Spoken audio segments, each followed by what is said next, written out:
आप देख रहे हैं समग्र चेतना, बूंद बूंद में सच। मैं एक आवाज़ लखीमपुर खीरी की उठाने जा रहा हूँ। एक ऐसी आवाज़ है जो कि लखीमपुर खीरी की ही नहीं बल्कि पूरे समस्त भारत देश की है, नौजवानों की है, युवाओं की है और एक सैनिक की आवाज़ है, एक राष्ट्र की आवाज़ है। इस आवाज़ को आप लोग ज़्यादा से ज़्यादा देखें और इस आवाज़ को हमारी ज़्यादा से ज़्यादा तक शेयर करें, जिससे कि भारत सरकार और उत्तर प्रदेश सरकार जल्द ही जांच के आदेश दे सके। जैसा कि लखीमपुर खीरी के निवासी हमारे स्वर्गीय सैनिक श्री दीपेंद्र अवस्थी जी, वरिष्ठ अधिवक्ता श्री राजकिशोर अवस्थी जी के पुत्र थे।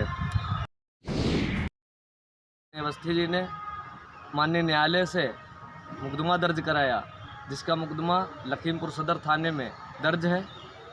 लखीमपुर थाने में दर्ज होने के उपरांत कोई भी उस पर कार्रवाई नहीं हुई, क्योंकि मामला दूसरे प्रांत का है।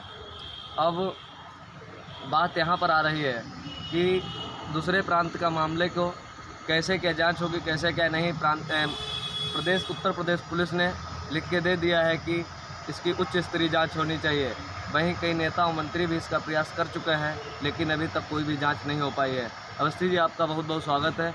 आप बताइए किस प्रकार से आपके पुत्र की प्रताड़ना से हत्या हुई, क्या हुआ क्या नहीं हुआ, आप बताने का कृपया हमारे दर्शकों को बताएं। मेरा बेटा चंदू खेड़ी में ट्रेनिंग कर रहा था। दौरान ट्रेनिंग डॉक्टर से कुछ बात को लेकर विवाद हो गया। उसी से डॉक्टर नाराज़ होकर इसको गलत इलाज चलाया और सारी ड्रग्स की नशीली दवाइयाँ दे देकर इसको इतना प्रताड़ित किया और इसको रेलीगेट करके ट्रेनिंग से 8 महीने ट्रेनिंग हो चुकी थी और बटालियन भेज दिया गया। बटालियन में वहाँ किसी ने कुछ देखा नहीं और उसी डॉक्टर की रिपोर्ट पर, डॉक्टर की साठगांठ से और वही गलत सब दवाइयाँ चलाते रहे। चला कर दवाइयाँ उसकी हालत ख़राब कर दी। जब मुझे जानकारी हुई बटालियन से, जब मैं बटालियन गया तब मुझे जानकारी हुई कि मेरे बेटे को जो है गलत दवाइयाँ दे देकर इनके द्वारा बिना बीमारी के रंजसन जीवन बर्बाद किया जा रहा है, जिसकी शिकायत भी मैंने की। लेकिन वहाँ जो डीआईजी थे, आईजी थे, आईजी से मिला, डीआईजी के पास भेज दिया, डीआईजी से मिला और कोई कार्रवाई नहीं हुई, बल्कि उसको और अधिक प्रताड़ित किया जाता रहा और ऐसे वजन उसे काम दिए जाते थे और जिसे वो लोग कहते थे कि ये बहुत साधारण काम है, हल्का काम दिया जा रहा है।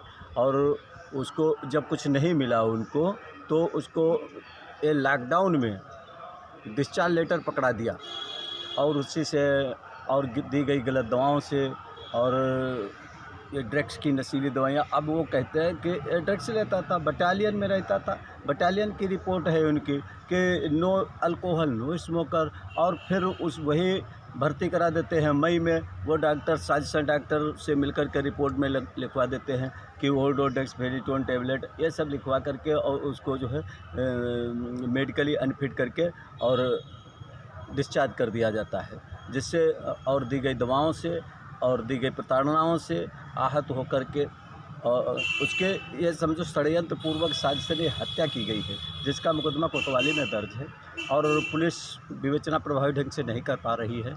मुलजिमान गैर प्रांत से संबंधित हैं और उच्च अधिकारी हैं एसएसबी में और जिनके प्रभाव में है, इस कारण से विवेचना सही ढंग से पुलिस नहीं कर पा रही है, न्याय नहीं मिल पा रहा है। और पुलिस जिला जनपद स्तर पर जिला अधिकारी और पुलिस अधीक्षक की संयुक्त आख्या जो शासन को भेजी गई है, उसमें सीबीआई के लिए उन्होंने संतुष्ट भी की है और इसके संबंध में हमने काफ़ी प्रयास किया और काफ़ी हद तक प्रार्थनापत्र भी दिए और जाकर गृह मंत्रालय में भी मिला, लेकिन कोई अभी तक समुचित कार्रवाई इस पर नहीं की गई है और न्याय नहीं मिल पा रहा है। तो ऐसी स्थिति में मुझे ये निवेदन है आप सभी देशवासियों से कि आज मेरे बेटे के साथ ऐसा इन लोगों ने किया है और कल सेना में और भी बच्चे जाते हैं।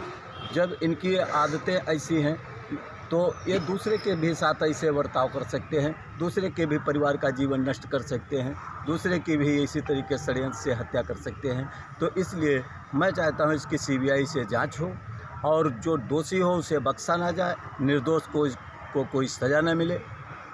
मेरा सरकार से यही अपील है और आप सभी से मेरा निवेदन है कि न्याय दिलाने में मेरा सहयोग करें और मुझे न्याय दिलाएं। अधिक से अधिक इसको शेयर करके शासन तक पहुंचाएं, जिससे मुझे और अन्य जो और अन्य भी ऐसे बहुत से हादसे हुए होंगे। उस बटालियन में लोगों ने बताया भी कि कहा कि ये इसको आपको न्याय पर उम्मीद है? नहीं, बिल्कुल न्याय तो मिलेगा।